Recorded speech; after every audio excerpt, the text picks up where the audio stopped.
Yo, what up, Canes fans, man? This your boy Wise once again, man. I'm gonna do this review, of Miami versus Florida State, and also do this injury analysis in the state of the U. You know what I'm saying? After the injury, the season-ending injury to Mark Walton, man. My heart goes out to that beast, man. He's a warrior. Armon Richards is banged up again, tweaked his hammy. Navon Donaldson got hurt. Red Wine went out of the game. Don't know his status. Mark Rick's not giving any updates, but as far as Mark Walton, man, it's a devastating blow. I'll cover it later, but I personally think it was the coach's fault, man. Excuse me. Got hurt against Toledo. They brought him back in the game, which was, needed. But then when he went out, with about 5 minutes left, we was already up big. Duke game, we up 24-6, I think. About 5 minutes left in the game. They leave him in. He gets hurt, even worse. Same ankle. It was clear Mark Walton wasn't in good health yesterday for the Florida State game, man, and they just continued to let him play. He clearly was maybe at 75%. He was in pain. He wasn't getting nowhere. The offensive line already was playing like shit, and they just let him stay in the game, man. I was tweeting about it the whole time, like, get Mark out of there. You're going to hurt him. About 5 minutes left. 7-yard run, get tackled by Jacob Pugh. I guess he broke his ankle. I'm not really sure. They won't give an update, but let's get on to the rest of it, man. I wish I had done this video, before I got the news today. It kind of just, kills the joy of, ending the streak with Florida State, man. Let's be real. Mark Walton is our best offensive player. That guy can catch out of the backfield. He can block. He can pick up the blitzes. He's a fucking excellent running back, man. He got a lot of heart. He's a captain on the squad. You know what I'm saying? He's one of the leaders, man. But anyway, we'll break the game down, man. I would like to say, man, overall, I was happy with the performance. I thought we would kick their ass, but that rivalry factor was just too much for Malik initially. It was too much, man. First quarter, just go first half. The offense, that's the worst I've ever seen us offensively. We got 54 yards, I think, in the first half. That shit was fucking atrocious. I read one of the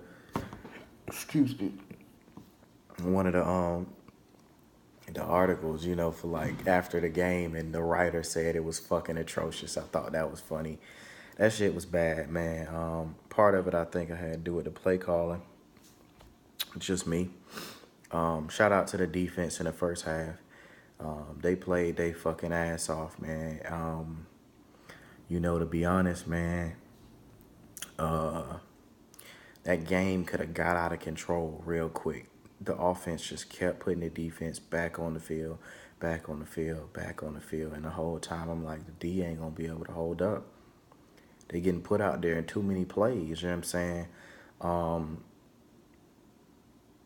So I'll just come back to it. So yeah, first half was terrible as fuck. Second half, much better. Like I told y'all, man, Malik is gonna have a one bonehead play per game. That pick, I mean, I know what he was trying to do, but he's gonna have a terrible throw every game. At least one. That's just who he is. I told y'all this. So when I saw him throw the interception, it was a good sign for me. I tweeted, I said, okay, Malik done made that stupid-ass play. So I said, he's going to be on fire pretty much the rest of the game, and he's going to play really good. And it turned out to be true, man. You know what I'm saying? From the point where he threw the interception, I think he threw the 3 touchdowns. He threw the 2 to Barrios, threw the 1 to Langham at the end. So I expected much better play after that, and he showed up, man. I'm not going to even, now that we don't have Mark Walton anymore, we definitely need to, start better, especially since we don't have him. But I'm not going to get down on Malik. You know what I'm saying? We've been talking shit about this dude since he got the starting job. I just wanted him to show up at Florida State. Second half, he showed up. Couldn't show up any bigger. Fucking minute and 25 seconds left in the game. It's looking bad. I'm looking at folks on my, you know what I'm saying, my timeline. They like, man, we done lost again. I'm like, it ain't over yet. I mean, we just need a field goal. You know what I'm saying? Like, we can possibly go downfield and get a field goal. I didn't think we was going to score a touchdown. But, you know, Malik did his fucking thing, man. Shout out Braxton Berrios. Player of the game, easily.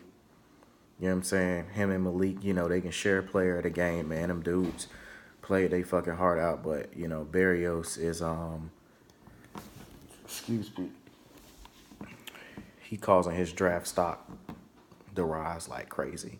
He might not be a high draft pick, but he's causing his value in the NFL to be clearly shown, man. He blocks harder than any receiver we got on the team. He runs routes. He knows how to, you know what I'm saying, use the additional head fakes. He knows how to work in tight spaces. He has, you know, he has really good hands. His bread and butter's in the slot, though. And in the slot, man, that guy works magic. Played his fucking heart out. Salute to him, man. He definitely came up big. Armon Richards overall had an okay game. Had a better game in the second half. They was being real physical with him. I thought a lot of them were pass interference calls, but because McFadden had 8 interceptions last year, like Armon just got to realize you're not going to get them calls on McFadden like that. I think they threw that one PI because it was obvious. But them other ones where he was being physical at the top of the route, that's just something you got to fight through, bro. He had 8 picks. I mean, you know what I'm saying? The ref's going to give him the benefit of the doubt. Even though you was an All-American, like, you just got to fight through those. So I would have liked Armon, you know, to fight a little rougher. But, I mean, I ain't had no problem with him in the second half. And plus, in the first half, Malik was just fucking up a lot of throws. But I'm going to give Malik a pass on that one, man. Moving forward, though, he has to play way more consistent if we going to win, you know, without Mark Walton. The offensive line was terrible just about the entire game. I watched the film again, man. Tyree St. Louis was getting fucking murdered all day. It was absolutely ridiculous. He was getting killed.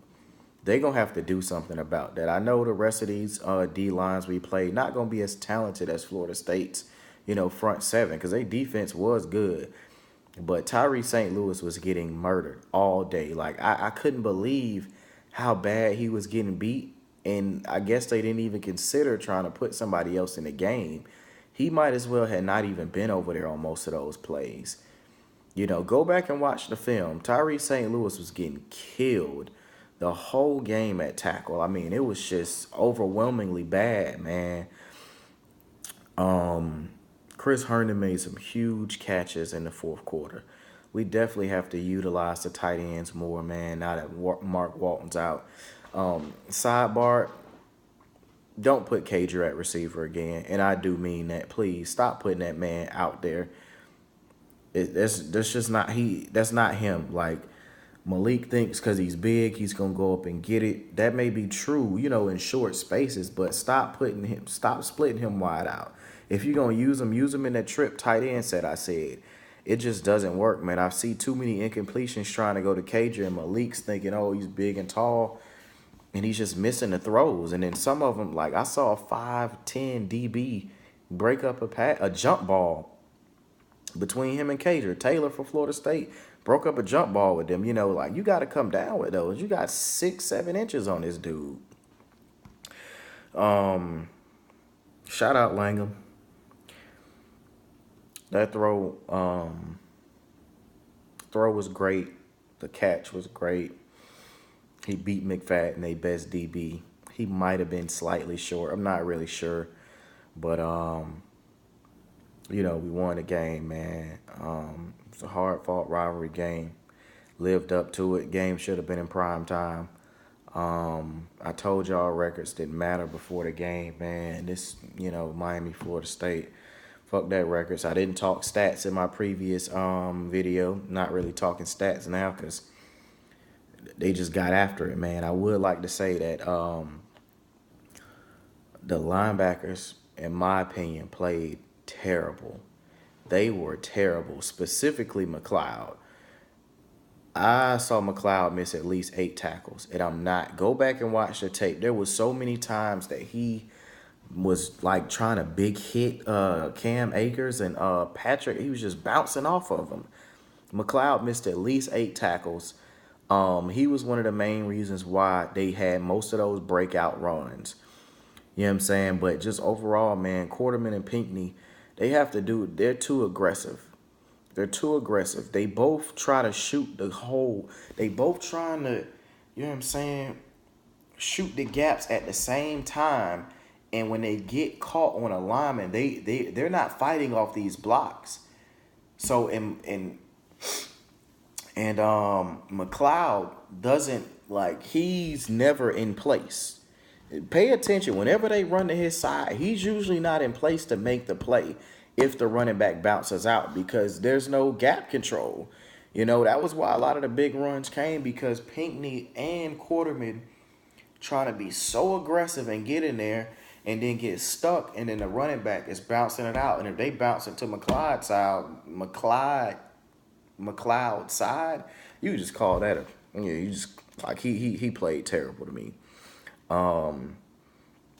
D. Delaney got beat a couple of times, but it wasn't nothing, that I would really be concerned about. He definitely caught the pick. It looked so natural. I told y'all he had ball skills.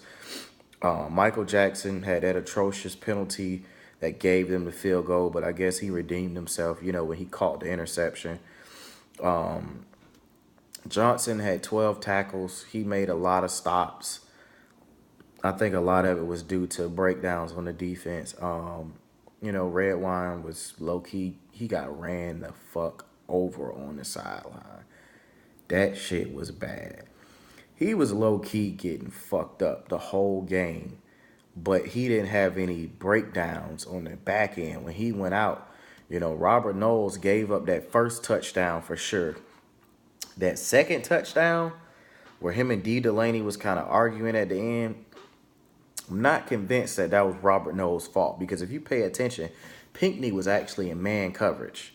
So if Pinckney was in man coverage, then I don't know why D. Delaney wouldn't be in man coverage.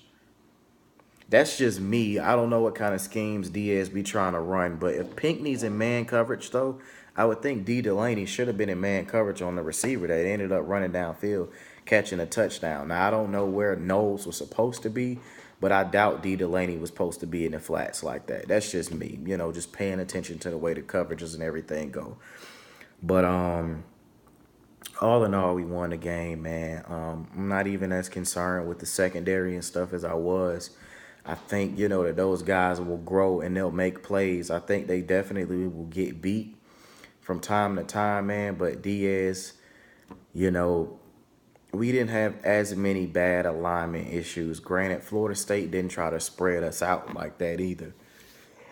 Excuse me. So maybe that didn't show. The D-line overall played pretty good, man. They had some great moments. I do think that they got, pushed off the line some in the second half. Overall, they played great. It was really the linebackers' fault on all of those big runs, honestly.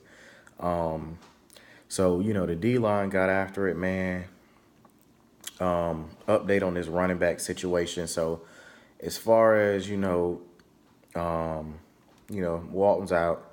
Travis Homer should have got more carries in the first place, but I think Travis Homer's fully capable, man. I'm not really concerned as much. Like, it's a really big loss, but I think Homer's going to do great, man. And then that's just me. Between him and Gray, I think they'll do what they need to do. I don't think Robert Burns is ready to play only because he's been continuing to, he had the injury when he came in and he's behind with different stuff. So I wouldn't even potentially risk a guy that, is already nursing something. I do think Mark Richt saying directly DJ Dallas would definitely help out. In the run game is pretty unique. They got Jeff Thomas in the game. They actually put him at running back in one of the sets. So it shows me that they know they need to get him the ball. Threw it to him. He didn't go nowhere, but then he got like a 14-yard catch or something later on in the game, which I thought was key. I definitely think they probably gonna utilize him more now that Mark Walton, is hurt. I expect Homer to do his thing. As far as my expectations for the season, I don't think I'm not as confident about us winning at least 10 games this year now because Mark Walton was a real important piece, man. The only way we, are still a serious contender for the ACC championship is if Malik Rozier, grows up and plays how he can play the majority of games and not be as inconsistent in everything. If he doesn't do that, then we'll probably end up with another 9-win season. It's just reality, man. Like, I think Homer, like I said, is more than capable, and we really gonna find out, you know what I'm saying? Because he do his thing. Like, on that last drive, bro, they gave him the ball back-to-back. You know what I'm saying? 2 12-yard runs apiece, if I'm not mistaken. We only had 2 timeouts. So he was like, fuck it, give it to Homer. He ran that bitch. And he got the first time. He was like, get that shit to Homer again. He ran it again. So, he looks good, man. I'm not that concerned. We got Homer. We got Gray, you know what I'm saying, for some bruiser yards. Give Homer a breather. Then DJ Dallas going to get in there some. I'm pretty sure they're going to work Jeff Thomas in the game more, you know what I'm saying, out the backfield. They need to try to go to that 3 tight end set I was talking about. Play Herndon, Michael Irvin Jr., and put Langham in there with him, or put Cager in there with him. Do 3 tight ends. That way when you go to spread them out, you know what I'm saying, and you put somebody out wide, you don't even need Richardson in the game necessarily. You can throw Langham out wide and it'd be fine. So we definitely need to make sure we utilize the tight ends more that Mark Walton, is hurt. We should have been doing this stuff anyway. I just think it's going to make us try to play, a sharper game. We definitely need a sharper game. Overall, man, I think our talent is better than what people give us credit for. I do think we got some things, obviously, to still fix in the secondary, man, but I think most of that is assignment-based. And I do, want to, be clear about, Georgia Tech, man. And I'll probably, do a video for the Georgia Tech game, but Georgia Tech is all about assignment football. That's it. Everybody has a man, and you need to stick to your man, and you cannot deviate from your assignment. And we, from a technical standpoint, have been terrible with assignment so far this year. So if we don't come into that game disciplined and understanding that basic-ass offense that they run, this is a dangerous game. We could definitely lose this game this weekend. I'm not going to sugarcoat it. The Mark Walton thing just amplifies it. But our assignment football on defense has been absolutely terrible. And if any big plays are given up, it's going to be on McLeod's side. That boy Mike Smith, to me, is not good at all. He looks terrible. They might need to put Darian Owens over there on that side where McLeod is right now or something, or put Wilder, DeAndre Wilder or somebody in there. That dude almost cost us the game, bro. Like, I rock with McLeod, but I'm telling you, dog, go back and watch the film. He was on some nut shit. Like, it was just too many tackles he was missing. Keep trying to big hit people. I'm like, dude, just wrap him up. Just wrap him up. Man. Like I said, man, we got Manny Diaz got stuff to tighten up on. He still is too aggressive. He calls the blitzes too often, man. When they ain't working, he still call them. When they working, he don't pick and choose. He just want to call them all the time. That's not how you supposed to blitz. He try to dial it up too much. You know what I'm saying? He kept sending blitzes last game, and we was getting burned late in the game every time he sent that fucking blitz. And I'm just like, my man, stop sending blitzes, dog. That shit's so predictable, man. Like, stop doing that. And I know this is bouncing around, but it's on a side note. Malik, look, man, you did your thing in the second half, but you got to start paying better attention and stop staring down targets and stuff. You can't do that anymore. We can't afford to have too many bonehead mistakes. I saw McFadden was on a blitz, and then the coach checked him out of the blitz, and because Malik saw him on the blitz, didn't recognize he checked out of it, he tried to throw a back shoulder throw to Armand Richards up the sideline, but Richards had recognized he wasn't blitzing and kept running his normal route, And it could have been a disastrous play. It could have been a pick. You know what I'm saying? Malik just got to pay better attention, man. Just, calm down. Like, we've seen what you can do, bro. You know what I'm saying? Just be you. Be comfortable. We need you to step up and be that dude right now. Um, they need to find out real quick if Travis Homer going to be able to handle the starting job. So don't be in there not using him. Get that man the rock. I personally think he's going to do fine. Him, Gray, DJ Dallas, Jeff Thomas to see a little running back how he did last game. He was only in there for like 2 or 3 plays, but I think he'll see more of that now. Our kickoff coverage was better this game. Punt coverage was excellent. Kickoff coverage was better this game. We got to see who they're going to put out there because Travis Homer not playing kickoff no more, according to Mark Rick. And on punt return, he's usually out there. So got to see who fills that spot. Fiegels had a great game. He had a lot of bad punts that end up taking nice bounces. Maybe he knows how the ball's going to roll. I'm not really sure. But, our punt blocking, our punt protection was terrible.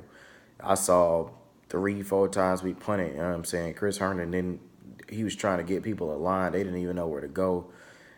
It was a lot of sloppy play, man. Like, in my opinion, we really played a terrible game against Florida State.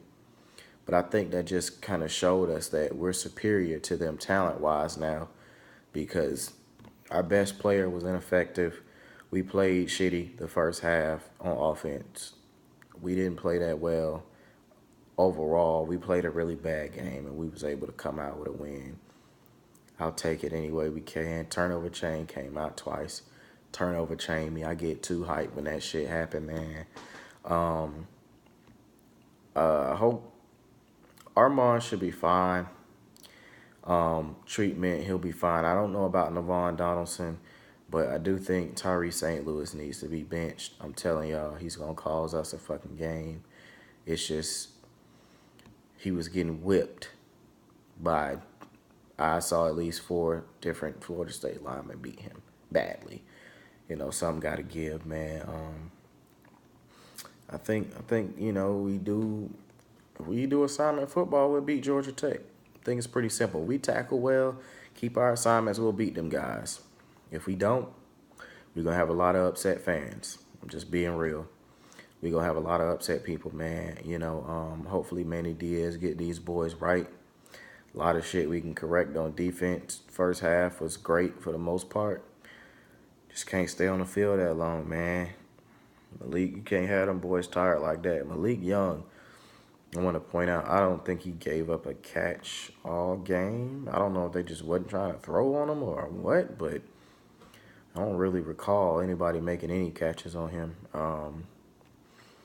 But we definitely got to figure something out at safety, man. I know Red Wine usually don't have coverage malfunctions as of lately, but I don't think he's the answer. Robert Knowles, I actually think will play much better next game if he starts. I think part of that, man, was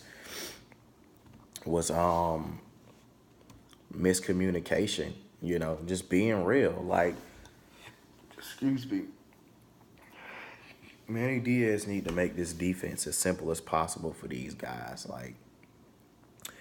But I think it was some breakdowns because he got thrown in the fire. But, with practice, with a week of practice, if he going to be starting, mark my words, man, I think he'll have a much better game because he has talent.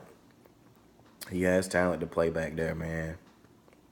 And if it's that big of a deal, and they don't think he'll be able to, do that, then I would just say slide Jaquan Johnson over to where Red Wine plays and start Amari Carter at strong safety on the other side. That would make the most sense. Amari Carter, I think, is the most natural strong safety that we have. Even more he's more natural than anybody we have to be playing strong safety. Johnson makes a lot of tackles and he makes a lot of nice reads, but naturally, that's where Amari Carter should be playing. So if we played him there and put Johnson over there, that probably would be our best bet. And, D. Delaney made some big hits on Saturday, man. I wouldn't be surprised if they tried to put him at safety or whatever, with Red Wine out and just throw Bandy and Young on the outside and have, Michael Jackson on the outside and Javonte Dean. But Not really sure, man. I guess we'll see what happens and everything. You know what I'm saying? But signing off, man.